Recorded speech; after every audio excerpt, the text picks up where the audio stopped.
Bonjour à tous ce matin. Alors, ça commence à sentir la fin. Hein? Apocalypse 17, 18. Ensuite, ça va être 19. Ensuite, ça va être 20, 21 et 22. Et on conclut cela à la fin mai. Hein? Alors, ce matin, on va parler de la chute de Babylone. Merci, mon frère. Alors, vous savez, les livres et les films qui captent le plus notre attention, ce sont bien souvent ceux qui racontent l'histoire d'une personne, d'un personnage historique du passé. Alors, il y a quelques années, au petit écran, eh bien, il y avait la série Washington qui passait. Et l'intérêt que j'avais pour écouter cette série, eh bien, ça venait du fait que je connaissais quand même assez peu l'histoire de cette personne, même si elle avait été d'une importance vraiment primordiale pour la fondation des États-Unis. Eh bien, aujourd'hui, nous allons regarder un personnage qui est pour nous d'une importance beaucoup plus grande que celle de Washington. Il s'agit de Babylone, la grande prostituée. Alors, sans plus tarder, j'aimerais vous inviter à tourner dans Apocalypse chapitre 17. Je vais lire les versets 1 à 18. Puis, l'un des 7 anges qui tenait les 7 coupes vint et m'adressa la parole. « Viens, je te montrerai le jugement de la grande prostituée, assise sur les grandes eaux. C'est avec elle que les rois de la terre se sont livrés à l'inconduite, et les habitants de la terre se sont enivrés du vin de son inconduite. Il me transporta en esprit dans un désert, et je vis une femme assise sur une bête écarlate, pleine de noms blasphèmes, et qui avait 7 têtes et 10 cornes. Cette femme était vêtue de pourpre et d'écarlate, et parée d'or, de pierres précieuses et de perles. Elle tenait à la main une coupe d'or remplie d'abominations et des impuretés de son inconduite. Sur son front était écrit un mystère. Babylone la grande, la mère des prostituées et des abominations de la terre. Je vis cette femme ivre du sang des saints et du sang des témoins de Jésus. À sa vue, je fus frappé d'un grand étonnement. Et l'ange me dit, « Pourquoi t'étonner? Je te dirai le mystère de la femme et de la bête qui la porte et qui a les 7 têtes et les 10 cornes. La bête que tu as vue était, et elle n'est plus. Elle va monter de l'abîme et s'en aller à la perdition. Et les habitants de la terre, dont le nom n'a pas été inscrit dès la fondation du monde dans le livre de vie, s'étonneront à la vue de la bête, parce qu'elle était, qu'elle n'est plus, et qu'elle reparaîtra. Il faut ici une intelligence qui a de la sagesse. Les 7 têtes sont 7 montagnes, sur lesquelles la femme est assise. Ce sont aussi 7 rois. 5 sont tombés, l'un existe, l'autre n'est pas encore venu, et quand il sera venu, il doit rester peu de temps. La bête, qui était et qui n'est plus, est elle-même un 8e roi. Elle est aussi l'un des 7, et elle s'en va à la perdition. Les 10 cornes que tu as vues sont 10 rois qui n'ont pas encore reçu de royaume, mais qui reçoivent le pouvoir comme un roi pendant 1 heure avec la bête. Ils ont un même dessein et donnent leur puissance et leur pouvoir à la bête. Ils combattront l'agneau et l'agneau les vaincra. Parce qu'il est Seigneur des seigneurs et Roi des rois. Et les appelés, les élus et les fidèles qui sont avec lui les vaincront aussi.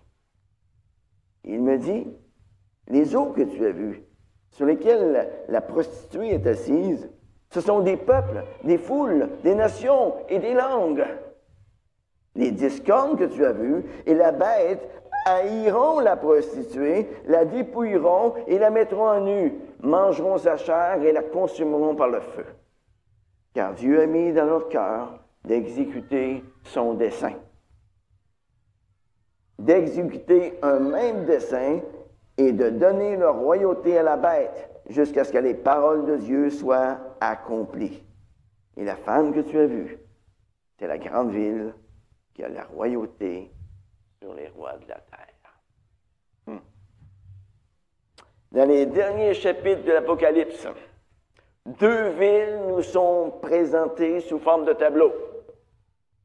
Il y a d'abord Babylone, en Apocalypse chapitre 17 et 18, que nous allons regarder aujourd'hui. Et ensuite, il y a la nouvelle Jérusalem que nous verrons dans les chapitres 21 et 22.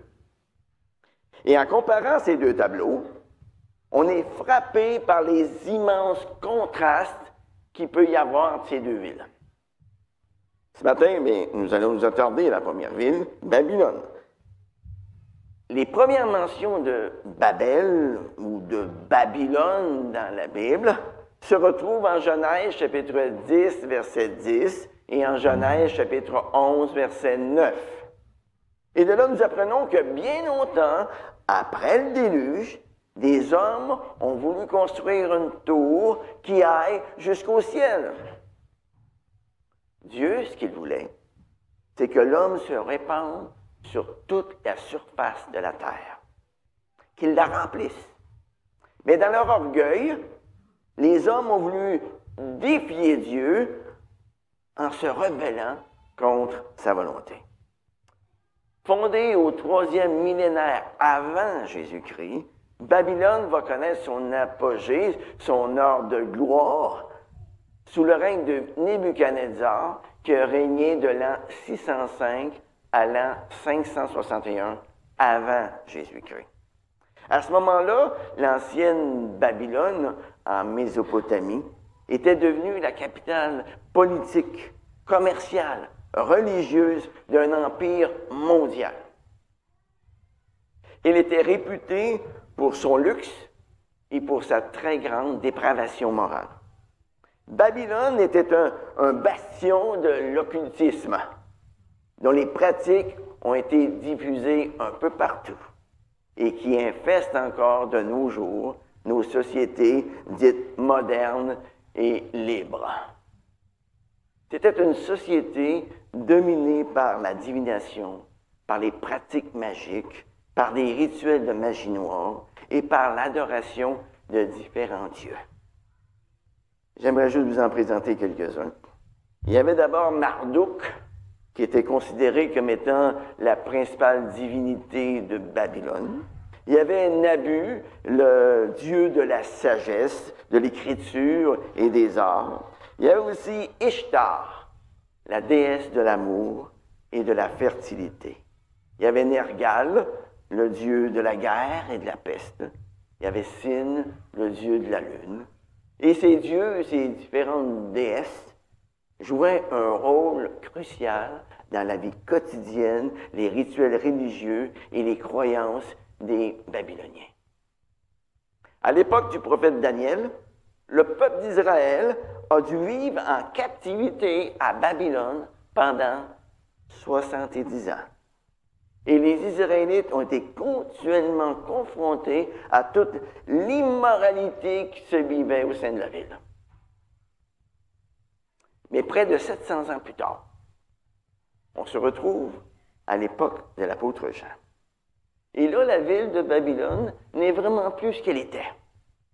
C'est plutôt devenu un endroit délabré. À la fin du 1er siècle, après Jésus-Christ, les principaux édifices de Babylone étaient abandonnés par ses habitants et ils commençaient à tomber en ruine. Alors, en faisant la lecture de ce texte ce matin, si nous essayons d'interpréter le nom de cette ville de façon littérale, eh bien, ça peut nous donner certains mots de tête, car cette ville ne représentait plus grand-chose à l'époque de l'apôtre Jean. Alors, comment aborder ce passage difficile de la façon la plus claire possible? Eh bien, la meilleure façon que j'ai trouvée, c'est de regarder le texte en me posant des questions. Comme d'habitude, je pose souvent des questions. et ensuite en regardant comment tout cela va finir. Dans l'Ancien Testament, les prophètes d'Israël avaient pour habitude de comparer les villes à des femmes. Par exemple, on voit cela dans Ézéchiel chapitre 16, où la ville de Jérusalem nous est présentée sous la forme d'une femme prostituée. Ici, en Apocalypse 17, c'est la ville de Babylone qui nous est présentée sous l'aspect d'une femme prostituée. Lorsque Jean est amené dans le désert par un ange, d'après le verset 1 et 2, il s'attend à avoir un jugement immédiat contre Babylone. Mais ce n'est pas du tout ce qui se passe dans la suite du récit. Elle semble même triomphante. Les versets 1, 3, 9 et 15 nous disent qu'elle est assise bien confortablement. Et là, deux questions se posent au sujet du fait qu'elle est assise. Et la première question, c'est où Babylone est-elle assise? Le verset 9 répond à cette question. Elle est assise sur cette colline. C'est à partir de cet endroit qu'elle exerçait son influence à l'époque de l'apôtre Jean. Pour les premiers lecteurs de l'Apocalypse, la référence aux 7 collines, ça évoquait immédiatement la ville de Rome.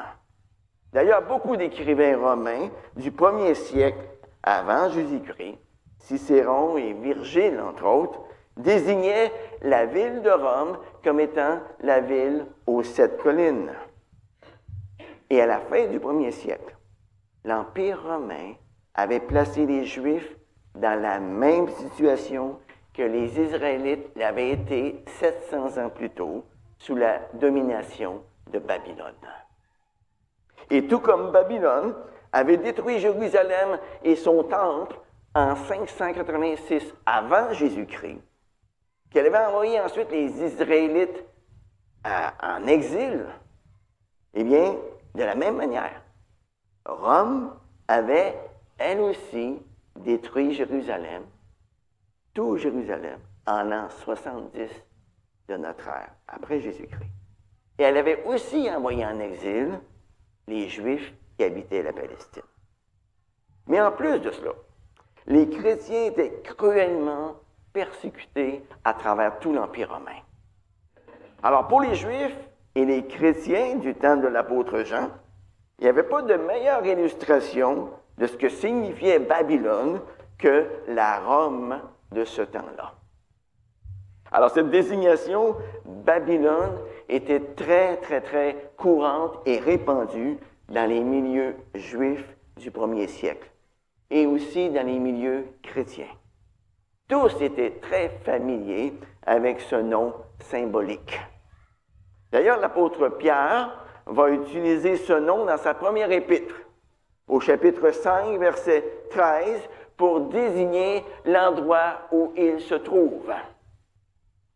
Et pour qu'il n'y ait aucune ambiguïté au sujet de l'identité de Babylone que l'apôtre Jean a vue, eh bien, au verset 18, l'ange révèle à Jean qui est cette femme. C'est la grande ville qui a la royauté sur les rois de la terre. Et à l'époque de l'apôtre Jean, quelle était la ville qui était au fait de sa puissance? Quelle était la ville qui avait la royauté sur les rois de la terre? C'est Rome, bien sûr. Et à travers toute l'histoire de l'Église, Rome et tous les autres systèmes idolâtres du monde qui lui ont succédé par la suite ont pris le nom symbolique de Babylone la Grande. Et ceci nous amène à la deuxième question. Sur qui Babylone est-elle assise? Eh bien, le verset 1 répond à cette question. Elle est assise sur les grandes eaux. Et au verset 15, ces grandes eaux sont interprétées pour nous. Les eaux que tu as vues, sur lesquelles la prostituée est assise, ce sont des peuples des foules, des nations et des langues. En fait, ce sont tous ceux qui ont été séduits par Babylone. Nous avons besoin de comprendre que pour les nations de cette époque, Rome représentait le pouvoir, représentait la gloire de ce monde. Et les grandes eaux sur lesquelles la grande prostituée était assise symbolisaient toute l'influence que Rome pouvait avoir à ce moment-là sur toutes les nations du monde connu, sur les rois de la terre et sur leurs habitants. Et pourquoi Babylone exerçait-elle un tel pouvoir sur les nations? Tout simplement à cause de la convoitise que ces nations-là avaient pour sa richesse, pour sa gloire, pour son pouvoir. Et en ce sens-là, chaque nation qui s'alliait avec Rome était par le fait même liée à son inconduite et liée à son idolâtrie. Le verset 3 continue en disant « Elle est assise sur une bête écarlate ». Ici, Babylone est tellement associée à la bête qu'elle est décrite comme étant assise dessus. Dire qu'elle chevauche la bête, ça ne veut pas dire qu'elle fait du galop dessus, hein? Comme je l'ai déjà vu sur certains dessins qui représentent ce texte. Le fait qu'elle chevauche la bête, ça indique tout simplement son alliance avec l'État qui est en rébellion contre Dieu. Elle est comme portée, comme soutenue par toutes les forces du mal qui sont représentées ici par la bête, l'Antichrist. Et à travers les siècles, Babylone a toujours été soutenue par tous ces antichrists qui se sont succédés et qui se sont opposés à Dieu et qui ont persécuté le peuple de Dieu. Et ceci nous amène à la troisième question au sujet de Babylone. Qui sont les partenaires de Babylone? Les versets 8 à 12 nous en donnent la description. Parmi les partenaires de Babylone, il y a la bête dont on vient de parler au verset 3. C'est la même bête qui était sortie de la mer au chapitre 13 et qui est équipée par Satan pour dominer le monde. Et tout comme nous l'avons vu au chapitre 13, cette bête est à la fois passée, présente et future. C'est ce qu'on voit ici à nouveau au verset 8. Cette bête réapparaît sous différentes formes et à différentes époques. Aujourd'hui, la bête ne se cache plus derrière les Césars. Il n'y en a plus. Mais elle parade et elle fait alliance avec toutes les puissances terrestres qu'elle espère contrôler pour sa propre glorification. La bête dont il est fait mention ici représente le mouvement de persécution dirigé contre les chrétiens tout au long de l'histoire. Dans les versets 9 à 11, nous voyons que la bête s'allie toujours avec le pouvoir qui est en place à ce moment-là. Et le verset 12 nous dit que les 10 cornes de la bête sont 10 rois.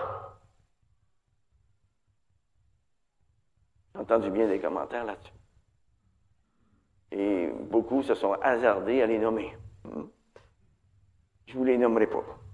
Souvenons-nous que dans le langage apocalyptique, le chiffre 10 est un chiffre de complétude.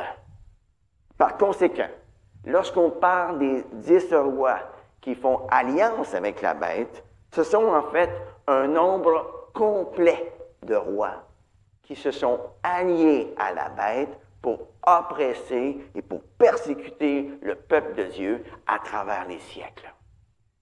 Au verset 13, l'ange dit que tous ces rois ont un même dessein. Ils donnent leur pouvoir et leur puissance à la bête, c'est-à-dire qu'ils se soumettent volontairement à la bête, ils utilisent leur autorité pour servir la bête. Et le début du verset 14, c'est un de mes favoris, celui-là, hein? Il nous dit qu'ils combattront l'agneau. Wow! C'est pas le début du verset 14 qui est mon favori. C'est la fin du verset 14. Mais de quelle manière s'y prennent-ils pour combattre l'agneau, pensez-vous? C'est tout simplement en s'attaquant à tous ceux qui lui appartiennent. Vous vous souvenez dans Acte 9, lorsque Jésus apparaît à Saul de Tarse, sur le chemin de Damas. Saul tombe par terre, il entend une voix qui lui dit « Saul, Saul, pourquoi me persécutes-tu? » Alors Saul répond « Mais qui es-tu, Seigneur? » Et le Seigneur lui dit « Je suis Jésus que tu persécutes. » Voyez, quand quelqu'un s'en prend aux chrétiens, il est en train de combattre l'agneau, Jésus-Christ. Il y a bien des façons de s'en prendre aux chrétiens. La bête, les différents rois qui lui sont soumis, utilisent la violence, la persécution physique contre les chrétiens. Et on voit ça dans plusieurs parties du monde aujourd'hui. En revanche, Babylone utilise plutôt la séduction sous toutes ses formes pour persécuter spirituellement les chrétiens. Et ça, on voit ça surtout en Occident. Ici, en Occident. Mais en bout de ligne, ils ont le même dessein, combattre l'agneau en s'en prenant à ceux qui lui appartiennent. Et quel sera le sort réservé à Babylone? Quel sera le sort réservé à la bête et à ses acolytes? Eh bien, on le voit à la fin du verset 14. Babylone, la bête et tous ceux qui se sont associés à elle seront tous, sans exception, vaincus par l'agneau. Par l'agneau. Mais comment ça va se faire?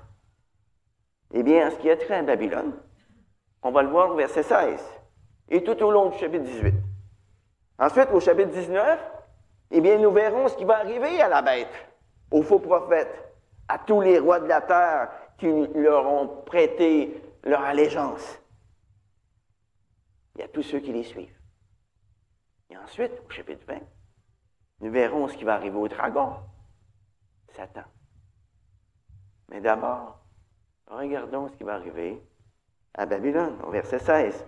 Les 10 cornes que tu as vues et la bête haïront la prostituée, la dépouilleront, la mettront à nu, mangeront sa chair et la consumeront par le feu.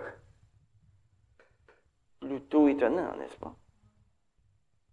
Les méchants, il faut se souvenir, ce n'est pas une joyeuse bande d'amis.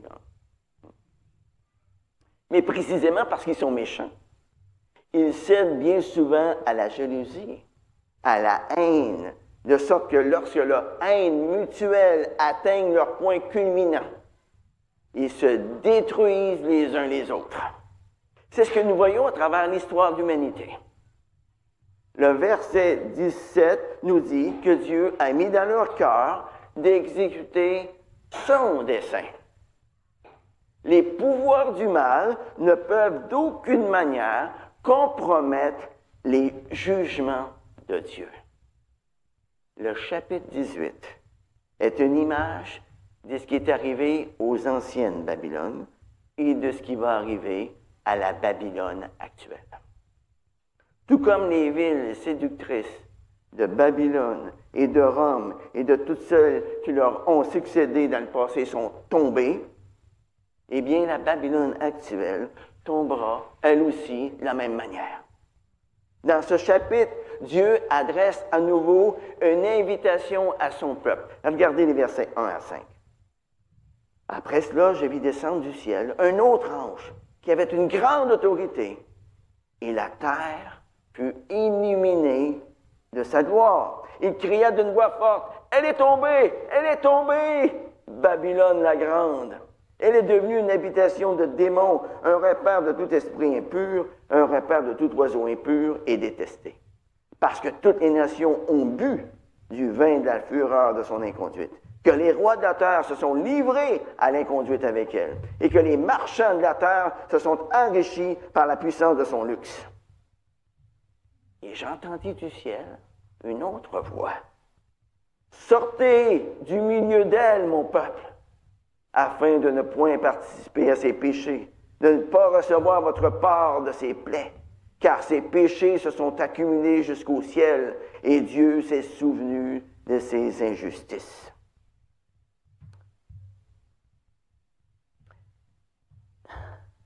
L'invitation qui nous est adressée ici est de sortir du milieu d'elle. Vous remarquerez qu'Apocalypse 18 insiste sur le fait que l'argent et le luxe exercent un attrait quasi irrésistible chez l'être humain. Ce sont des faux dieux qui restent toujours aussi attirants que jamais. Les versets 12 et 13 dressent ensuite une longue liste de ce qui satisfait les multiples convoitises des hommes. On va commencer au verset 9. Tous les rois de la terre qui se sont livrés avec elle à l'inconduite et au luxe pleureront et se lamenteront à son sujet, quand ils verront la fumée de son embrasement. Retenus à distance par la crainte de son tourment, ils diront « Malheur, malheur! La grande ville, Babylone, la ville forte, en une seule heure est venu ton jugement. » Et les marchands de la terre pleurent et sont dans le deuil à cause d'elle, parce que personne n'achète plus leur cargaison. Et gardez bien de quoi est constituée leur cargaison maintenant.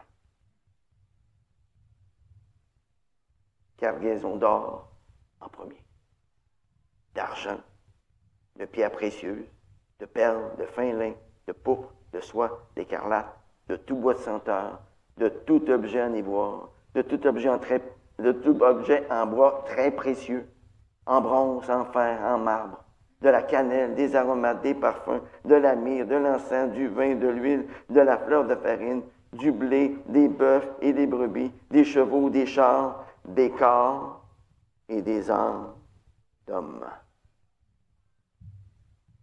Remarquez au verset 12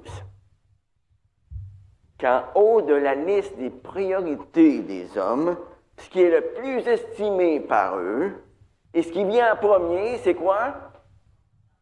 L'or, la fièvre de l'or. Il y a même des émissions là-dessus, sur la fièvre de l'or.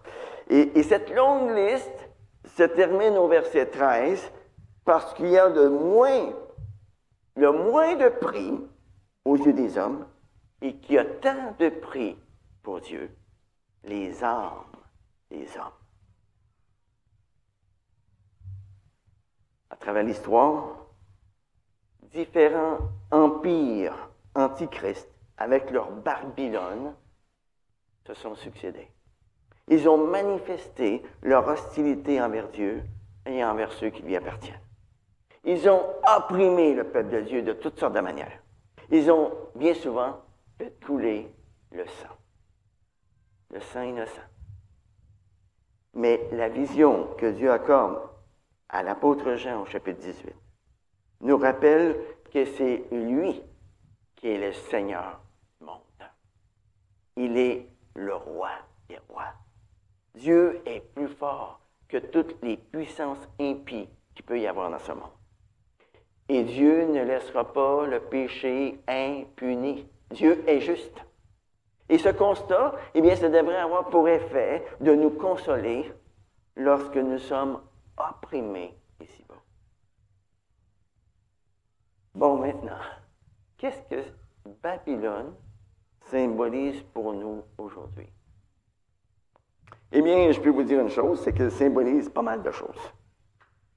Dans les Écritures, Babylone, c'est la ville qui incarne l'arrogance, l'idolâtrie, la corruption, le mensonge. Babylone, c'est l'esprit du monde dont la culture exerce son influence sur nous. Babylone, la prostituée, symbolise celle qui séduit, celle qui tente, celle qui essaie d'attirer les hommes loin de Dieu par toutes sortes de moyens, que ce soit l'argent, le sexe, ou une sorte de syncrétisme religieux où chacun peut se faire fabriquer une religion à la carte, une religion qui correspond à leur propre désir. Aujourd'hui, bien souvent, Lorsque des hommes et des femmes cherchent un refuge dans le spirituel, ils préfèrent se tourner vers les religions panthéistes de l'Orient, le Nouvel Âge, ou bien vers n'importe quel gourou, plutôt que de se tourner vers Dieu et son évangile libérateur. Et dans ce sens-là, Babylone représente toutes les fausses religions du monde qui se sont alliées à la bête au fil du temps. Mais Babylone représente aussi le système athée qui éloigne les hommes de l'adoration du vrai Dieu et qui les mène à leur propre destruction. En fait, la Babylone de l'Apocalypse représente bien plus qu'une simple ville. Elle représente tout lieu où règne la confusion spirituelle et le péché. Mais encore une fois, je dois le préciser, toutes ces images que l'apôtre Jean nous donne dans les chapitres 17 et 18 au sujet de Babylone ne sont pas liées à un temps précis. Babylone appartient au passé, mais elle appartient aussi au présent et au futur. Des Babylones, il y en aura toujours. Et elles vont se succéder jusqu'au jour où Jésus reviendra pour remplacer la Babylone de ce monde par la nouvelle Jérusalem, l'épouse de l'agneau. La forme de Babylone, la forme que Babylone prend, eh bien, ça peut changer au fil du temps. Mais sa véritable nature demeure toujours la même. Elle demeure toujours un symbole de cet esprit d'impiété, de cet esprit d'immoralité qui, à toutes les époques, a détourné les hommes de l'adoration du Créateur. Et ils leur ont fait aussi haïr ou mépriser l'Évangile du salut. Bon, maintenant, est-ce que l'Église d'aujourd'hui est à l'abri de toutes les séductions de Babylone? Eh bien, jugé par les messages qui ont été envoyés aux 7 églises, en Apocalypse chapitre 2 et chapitre 3, eh bien, ça nous indique que plusieurs personnes qui se retrouvaient à l'intérieur de l'Église avaient déjà été séduites par Babylone, la Babylone de leur temps. Hier, tout comme aujourd'hui, c'est facile de se laisser prendre par tout ce que le monde, le mode de vie que Babylone veut nous offrir. C'est facile de se laisser séduire par tout ça. Très facile. Mais pour savoir si nous avons été séduits par la Babylone de notre temps, bien, il y a certaines questions à se poser. Première question, est-ce que je suis prêt à sacrifier des valeurs justes et nobles pour avoir tout ce que je désire? Aujourd'hui, que signifie pour moi faire la belle vie? Eh bien, que nous propose Babylone? Hein? Babylone nous propose l'évangile de la prospérité. Et tous les prédicateurs de ce faux évangile nous font des promesses creuses de santé, de richesse et de bonheur ici-bas sur cette terre. Mais Jésus a promis quelque chose de pas mal différent à ceux qui le suivent ici-bas. Qu'est-ce qu'il leur a dit? Vous aurez des tribulations dans ce monde. Dans ce monde déchu, Jésus nous dit que nous allons souffrir. Babylone nous propose aussi une religion de tolérance à l'égard du péché. Elle nous propose une religion où l'on appelle le bien mal et le mal bien. Babylone nous propose à tous une grâce à bon marché. Et à ce sujet-là, j'aimerais vous lire un texte de Dietrich Bonhoeffer. C'est un pasteur allemand qui, durant la Deuxième Guerre mondiale, s'est opposé avec vigueur à l'idéologie nazie car il voyait en elle une menace pour les chrétiens, une menace pour les Allemands, une menace pour toute l'humanité. Et à cause de ses convictions, il a été emprisonné le 5 avril 1943. Il a été exécuté ensuite par les nazis le 9 avril 1945, 28 jours seulement avant la capitulation de l'Allemagne, le 7 mai 1945. Et dans l'une de ses méditations, voici ce qu'il a écrit sur la grâce à bon marché, qui était pour lui devenue une plaie dans l'Église. Alors je le cite. « La grâce à bon marché a toujours été l'ennemi mortel de l'Église de Jésus-Christ. Dans une telle Église, aucune repentance n'est exigée, ni aucun désir d'être libéré du péché. La grâce à bon marché est en fait le reniement de la parole vivante de Dieu, le reniement de Jésus-Christ. Le résultat de la grâce à bon marché résulte dans le fait que ma seule tâche en tant que chrétien, c'est tout simplement de délaisser le monde pour un peu plus d'1 heure par semaine pour aller à l'Église et me faire assurer que tous mes péchés sont pardonnés. La grâce à bon marché, c'est la prédication du pardon sans demander la repentance. La grâce à bon marché, c'est la grâce sans marcher à la suite du Maître. C'est la grâce sans la croix. C'est la grâce sans Jésus-Christ. Signé Dietrich Bonhoeffer. Les amis, prenons garde de tomber sous les charmes de Babylone. Au début de la création, Dieu a fait l'homme pour qu'il ait au plus profond de son être le désir d'adorer. Dieu a fait l'homme adorateur. Mais Dieu n'a pas fait l'homme pour qu'il adore n'importe qui ou n'importe quoi, mais pour qu'il l'adore, lui, le seul vrai Dieu, et non les plaisirs que Babylone peut nous procurer. Tout au long des Écritures, un même appel retentit. Par exemple, dans Jérémie, chapitre 51, verset 45, Dieu exhorte son peuple en disant « Sortez de Babylone, ô mon peuple !» Et au jour de la Pentecôte, l'apôtre Pierre s'écrie devant ses compatriotes juifs. Sauvez-vous de cette génération perverse. Mais où pouvons-nous aller? Hein? On ne peut quand même pas changer de planète. Physiquement parlant, on ne peut pas y échapper.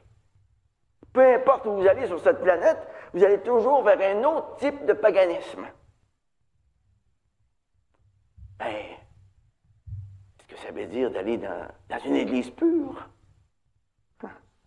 Eh bien, mon ami, tu auras beau la chercher. Elle n'existe pas ici-bas. Puis surtout, n'y va pas, parce qu'elle ne sera plus pure.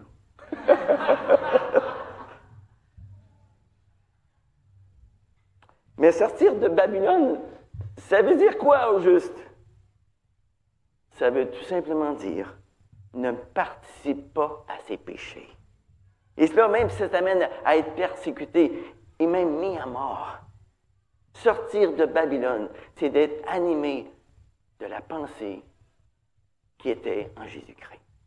Imaginez un instant, devant ses bourreaux qui étaient en train de lui enfoncer des clous dans ses mains, dans ses pieds. Devant toute cette foule qui blasphémait contre lui, il a déclaré, « Père, pardonne-leur, car ils ne savent ce qu'ils font. » Et en Marc, chapitre 10, verset 45, Jésus va dire à ses disciples, « Car le Fils de l'homme est venu, non pour être servi, mais pour servir et donner sa vie en rançon pour beaucoup. » C'est ça, avoir la pensée qui était en Jésus-Christ. Lui, dont la condition était celle de Dieu, n'a pas cherché comme une proie. Il n'a pas cherché comme une proie arrachée d'être égal à Dieu. Mais il s'est dépouillé lui-même en devenant un esclave, en prenant la position d'un homme. Et après s'être retrouvé dans la situation d'un homme, il s'est humilié lui-même. en devenant obéissant jusqu'à la mort de la croix. Sortir de Babylone, les amis, c'est se considérer comme étranger et voyageur sur la terre. C'est répondre à l'appel de l'apôtre Jean qui dit « N'aimez point le monde, ni ce qui est dans le monde. » C'est-à-dire, n'aimez pas ce que le monde fait. Sortir de Babylone, c'est à l'exemple de Lot, ne pas s'accommoder de Sodome, mais plutôt être profondément affligé par la conduite des gens, la conduite déréglée des gens qui nous entourent. Sortir de Babylone, eh bien, c'est se contenter de la dernière place. C'est d'arrêter de désirer tout ce que le monde a à nous offrir. En conclusion ce matin, le livre de l'Apocalypse nous présente deux femmes. Babylone, la prostituée séductrice, et la nouvelle Jérusalem, l'épouse de l'agneau. Et ce matin, soit nous sommes du côté de la prostituée, soit nous sommes du côté de la mariée qui s'est faite belle pour son époux. Nous appartenons à l'une ou nous appartenons à l'autre. Le choix est simple pour tout le monde. Hein? Résister au charme de Babylone pour suivre l'agneau, ou bien succomber au charme de Babylone et subir son châtiment éternel. La question qui se pose pour nous ce matin est celle-ci. À la lumière de ce que je vis présentement, du côté de quelle épouse est-ce que je suis connecté spirituellement parlant? Et ça, mes amis, c'est le choix le plus important de toute notre existence ici-bas. C'est un choix qui est beaucoup plus important que qui va être mon partenaire humain durant cette vie terrestre. Le but de Dieu, à travers le texte de ce matin, est simple. C'est de nous montrer le désastre absolu de choisir Babylone. Lorsque la grande prostituée, avec tous ses attraits séduisants, sera détruite, eh bien, tout de suite après, il va y avoir une autre femme qui va apparaître. Ce sera l'épouse de Christ, dans toute sa beauté, celle que nous allons voir dans les chapitres 21 et 22. Et pour nous qui sommes les enfants de Dieu ce matin, pour nous qui sommes devenus, par le fait même, l'épouse de l'agneau, disons-nous bien une chose, le meilleur est à venir.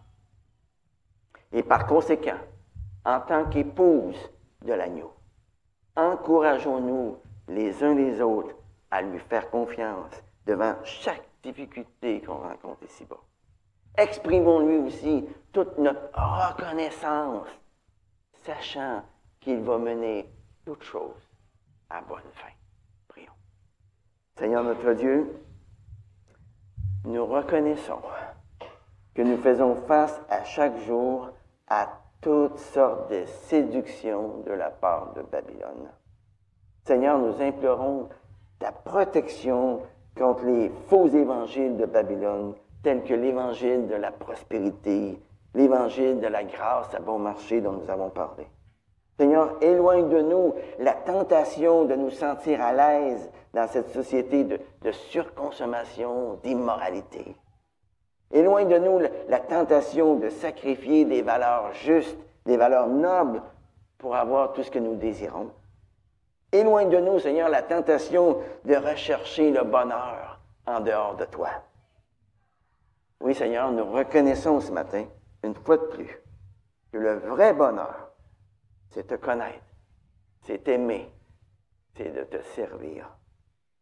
Reconnaissant que sans toi, on ne peut rien faire.